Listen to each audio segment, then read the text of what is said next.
Turn up the AC hot takes. You know what it is. It's your boy Fidos Jr. Vargas Dynasty going up. Don't act like you don't know. We're the only three brothers that really running shit in the boxing game. You know? Welcome to another installment of Turn Up the AC Hot Takes with Reason on a solo edition. Now, as you can tell by the title of this video, Ryan Garcia versus Devin Haney II has been officially signed. It's been a few days since the interview went down. Ryan Garcia was on the Ak and Barack podcast, and he talked about it. And so that's what we're going to do. We're going to react to what was said. We're going to give a few more of our thoughts about, you know, what's going on heading into this fight. And but as Ryan Garcia said in his interview, they both got to take care of business first. And Ryan versus Rolly, and then Devin versus Jose Ramirez. Now, I'm a big Devin Haney supporter, and those of you who know me or who have talked to me about sports, who follow this channel, whatever, like, I'm a big Devin Haney supporter, and he gonna have to show me. He gonna have to show me against Ryan. Now, don't get it twisted. Ryan popped. He was dirty for the test, you know, going into that fight. So whatever y'all want to say, we're not doctors. We're not, you know what I'm saying? Like, at the end of the day, the bottom line is black and white. He popped. Austrian was in his system. We can't get around that. Did that have anything to do with the outcome of the fight? Some say no chance. Some say there was. I'm not a doctor, and who am I to say that had anything to do with the fight? But the bottom line is it was a no contest. But we did see a lot of the flaws in Devin Haney's game. They were exposed pretty badly, and the biggest one is the bow and arrow effect. That's the one that's been talked about a lot throughout, you know, ever since that fight. And from the jump, the first jab that Devin Haney threw in round one, as soon as he did the bow and arrow effect, boom, Ryan caught him with the left hook, and he stunned him. He hurt Devin Haney basically with the first shot landed in that first fight. And you can tell that was Ryan Garcia confirmed it, that was a part of his game plan. That was a part of what he was doing. You know, that was part of how he was going to beat Devin Haney. As soon as he threw, you know what I'm saying, his jab, the left hook, boom, it was there every time. The timing was impeccable. And when Ryan Garcia was talking about landing that hook and Devin throwing his jab, he did the motion of the bow and arrow effect. So that shows you that, you know, Ryan knew that. And Ryan and Devin Haney go back 6 fights in the amateurs. You fight somebody that much, you gonna know some things about him. You know what I mean? Yeah, round 2, bro, is coming up. It looks like October timeframe, late September, October timeframe, probably early October, because they're gonna have the Canelo Crawford, I believe, second, you know, Mexican Independence Day weekend in September. And then I believe there's another fight after that. But I'm not sure off the top of my head. But so it's looking like October that Ryan and Devin Haney are going to have to, you know, square off again, round 2. You know what I'm saying? But before that, Ryan did mention they got to get past, you know what I'm saying, the opponents at hand. And I think out of the 2 fights, Devin Haney for sure has the toughest competition out of everybody on that card, actually, even Teofimo's fight. I think Devin Haney's fight is the toughest because Jose Ramirez is no slouch. And I need to do a breakdown of that fight coming up and what I think is going to happen there. But my biggest concern with Devin Haney, I always thought he was a better boxer, skill-wise, than Ryan Garcia. And nothing has changed in my thought process about that. But I think Ryan is better than we thought he was. And the reason why I say that, he's gifted. Dude is gifted. He's got power in his hands. He's got knockout power. He's got real power. He's got the image. You know, people like him. You know, he's got a pretty decent fan base. And I just think he's better than what we thought. And the reason why I say that is because, you know, the couple of years leading up to before Ryan fought Tank and so Ryan started, you know, getting those big names on his resume, before that, he was involved in a lot of talking about this fight's coming up, that fight's coming up, and nothing ever came to fruition. So with that, and then the competition he was fighting at the time wasn't the greatest, because, you know, when you're expecting a big name and then you get a Luke Campbell, no disrespect to Luke Campbell, that was a good fight. That showed a lot about Ryan. In hindsight, that showed a lot about Ryan in that fight, getting dropped, getting back up and stopping Luke Campbell. But you know, just the name, after you're talking about potentially fighting Pacquiao, you're talking about potentially fighting the Devin Haney's, the Tanks before they happened, and then you come up with a Luke Campbell fight. You know what I'm saying? Like, it was kind of like, all right, Ryan, like, kind of like how I feel with Devin Haney right now. It's like, all right, you gotta show us in the ring, bro, before, you know what I'm saying, before we start really taking you truthfully, like, as serious as we should.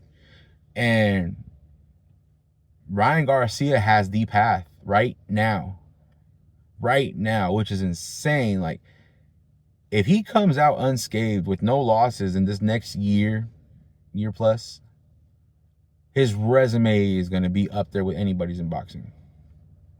Anybody. And even if he loses these fights coming up, bro, like, we got to get out of that old, you know what I'm saying, the old ways of, if you lose a fight, you're trash. Because these fighters, they really put a lot out there. And what I was saying about Ryan is, he's got a chance to go from beating Rolly, and that we're going to talk about that a little bit more in a second, but from beating Rolly to potentially fighting Devin if he beats him. And then if he gets past Devin, he's going to face probably the winner. They're talking about between, like, Teofimo and Boots. Like, that's pretty insane. If Ryan were to run that gauntlet and beat Rolly, and then beat Devin, and then beat Boots or Teo, we're going to be talking about Ryan as one of the top 3-4 pound-for-pound fighters in the world. Because by then, a year plus from now, I don't see Crawford fighting no more. I think this Canelo fight is going to be it for him. Potentially, Canelo has 4 fights left, and we'll see what he does with those. Inoue is still going to be there. Usyk, who knows where he'll be in a year plus from now.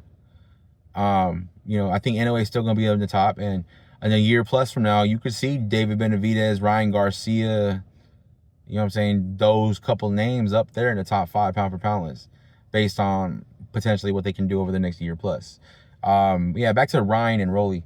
Now, that fight, I think, is going to end with the Ryan stoppage. I mean, Rolly can sell a fight. Rolly's very entertaining. I like Rolly. I like watching him fight. I just think Ryan is better. Like, the power might be comparable, but as far as skill and in-ring and just natural abilities, I think Ryan clears them in every quickness, you know, just overall skill. Left hook, you know, that his bread and butter. But what makes that fight interesting is Rolly has a confidence about him. I'm not saying it means anything. They fought, you know, they sparred before, and, you know, the footage has been put out, and it looked like, you know, Rolly may have gotten the better of Ryan or whatever, but it's sparring, and it was like 7 years ago. But Rolly has a confidence about him that you have to take seriously. I don't think Ryan's overlooking him. I think we're going to get a focused Ryan against Rolly, because I think Ryan knows that if he comes out, stops Rolly in a dominant fashion, it's only going to make the Ryan versus Devin fight that much bigger. And it's going to kind of be like, yeah, see, Ryan is that, you know. But it could be a tough fight, you know, for Ryan, potentially. I don't know if anyone's going to pick Rolly to beat Ryan, because that's going to say a lot if you do that. But I think that Ryan's going to come focused. He's going to be there ready to go. And I think he's going to put on a show against Rolly. Now, in the co-main event, the middle fight of the 3, Devin and Jose Ramirez, there's no guarantee Devin Haney wins this fight.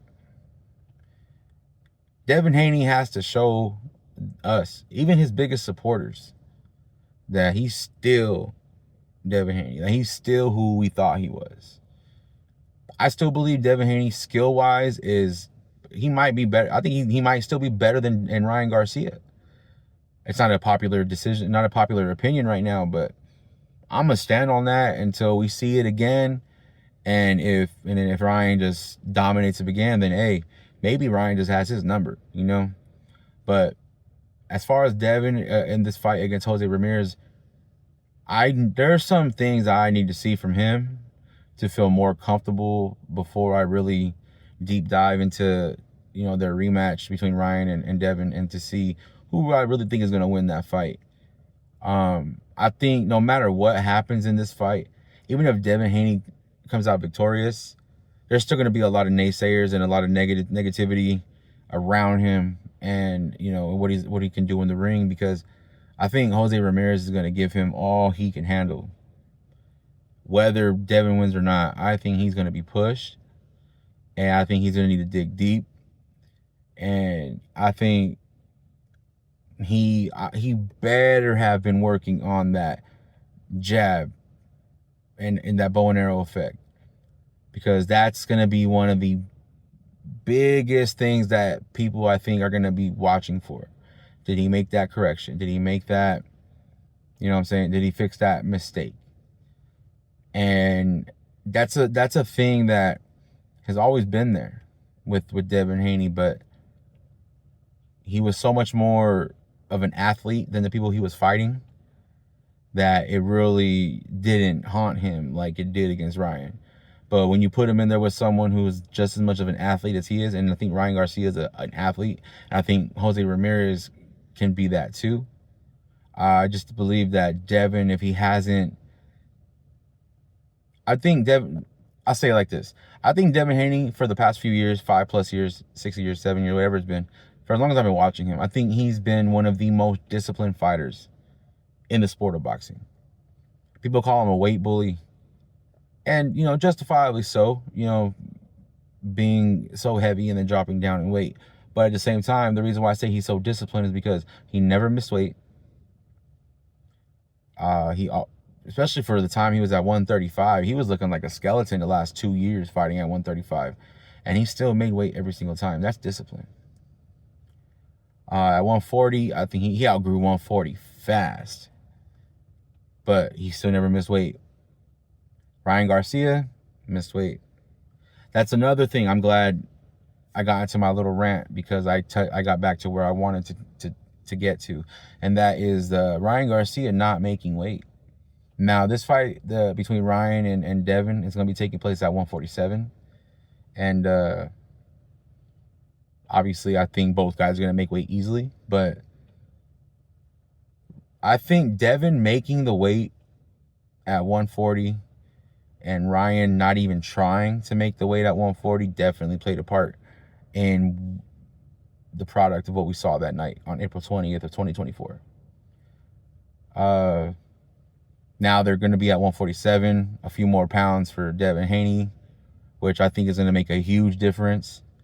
We could potentially see, if his mind is right, the best Devin Haney at 147. Is that enough to beat Ryan? We won't know until they get into the ring, you know what I'm saying, and do their thing. But I think potentially we could see the best Devin Haney that we've seen in probably ever. Hopefully that's the case May 2nd against Jose Ramirez, because I think a lot of the criticism for Devin Haney is definitely warranted. The whole suing and, you know, just the bad look after the fight, you know, after him getting destroyed by Ryan. Yeah, it was a no contest and whatnot, but Devin should have, once he said his piece about you cheated, blah, blah, blah, blah, now you got to get it back in blood. Now you got to get it back in the ring. I wouldn't have sued, you know what I'm saying? But who are we to judge what he went through in that ring that night? If he truly felt he was wronged in that ring and it was an illegal thing, then I feel that. But at the same time, this is the combat sport, and if Ryan truly cheated that night, then yeah, get it back in the ring on the up and up. Increase testing, you know what I'm saying? Like, so when y'all fight in the ring, there is no questions about, is the other guy clean? Is the other guy not clean? Hopefully, we have both men get through their fights May 2nd successfully. Hopefully, in pretty good fashion for both of them. So it, makes the Ryan Garcia versus Devin Haney II that much bigger. But I just wanted to drop my thoughts a little bit about, the Devin Haney and Ryan Garcia 2 being officially signed. Like, once again, Ryan Garcia spoke about it on Ak and Barak. As we get closer, we're going to talk a little bit more about them for sure. I'm going to break down the May 2nd card, the Fatal Fury card, coming up, very soon. Hopefully this week I do it. Also, Boots and Stanionis is coming up. I believe it's April 12th. So when that fight, as we get closer, we're going to talk about that one. 2 years ago, I would have said Boots dominates, but he hasn't looked the greatest in his past couple of fights. Stanionis hasn't been active lately either. So I think that might be a 50-50 fight. So yeah, man, as we get closer, we're going to talk about that. We're going to talk about the Fatal Fury card. We're going to talk about Cinco de Mayo weekend. There's a lot going on from the May 2nd, 3rd, and 4th with the Ryan card, with Devin and T.O. on it. And then the 3rd, they got the Canelo card against Skull. I mean, we know what's going to happen there. But it's boxing all night. You know what I'm saying? Boxing Friday, Saturday, and Sunday, because that Sunday, May 4th, we got Inoue fighting in Vegas against, I believe, Ray Cardenas, I believe. I know a lot of people aren't too fond of who he's fighting because they want to see the bigger fights. But this is the stepping stone to the big fight. So I know there's Nick Ball out there for him. And, that's hopefully on the horizon. Hopefully before the year's over. But, yeah, man, we got a lot of fights coming up. And I'm definitely going to tap in and talk about those and give you my thoughts. And hopefully, y'all tune in. And, let me know who you think's going to win on Ryan versus Rolly, Devin versus Jose Ramirez, and Teofimo versus Barbosa. Great card coming up. And a lot of boxing on the horizon that I just can't wait to see and talk about. So until next time, this has been Reason. Turn up the AC Hot Takes. Let me know what you think. Let me know how I'm wrong and who I think, about Devin, what I think about Devin versus Ryan. Yeah, man, we'll give a full breakdown with that one going forward as we get closer. But first, the fights that are coming up on the horizon, we're going to talk about those. Until next time, Reason. Turn up the AC Hot Takes. We're out.